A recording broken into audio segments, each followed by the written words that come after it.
মানুষ আজ নিরাপদে নেই, নিরাপদে কোথাও বের হতেও পারছে না।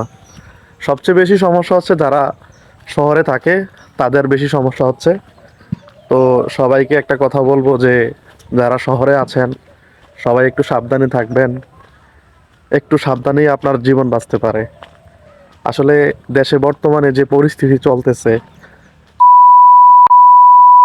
যেই পরিমাণে বাড়ছে, আসলে কাকে কি বলবো নিজেই কিছুই বুঝতে পারতেছি না।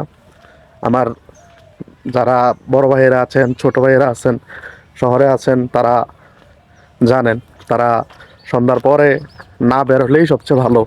কারণ ফেসবুক, টিকটক যেগুলাতে স্ক্রল করি, ওগুলো সব কিছুতেই দেখতেছি চারিদিকে শুধু তারপরে তারপরে তো আছেই যারা আগে তো বা যারা ছিনতাইকারী ছিল, তারা আইসা টাকা টুকা মোবাইল মানি ব্যাগ নিয়ে চলে যেত, সমস্যা নেই। আর এখন তো দেখা যাচ্ছে যে মানে একেবারে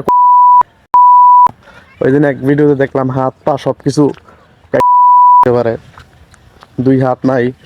তারপরে গতদিনও দেখলাম এক ভিডিওতে বনশ্রীতে নাকি কোন স্বর্ণ ব্যবসায়ীকে করা হয়েছে। তবে আপনাদেরকে একটা কথাই বলতে চাই যে আপনারা যারা শহরে থাকেন, আমার ভাই বোনেরা যারা শহরে থাকেন, সবাই একটু সাবধানে থাকবেন, ভালোভাবে থাকবেন। একটু সাবধানেই আপনার জীবন বাঁচতে পারে। সন্ধ্যার পরে বেরোবেন না কোথাও।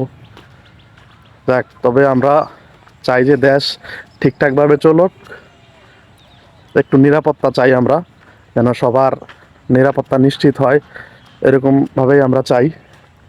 সবাই ভালো থাকবেন।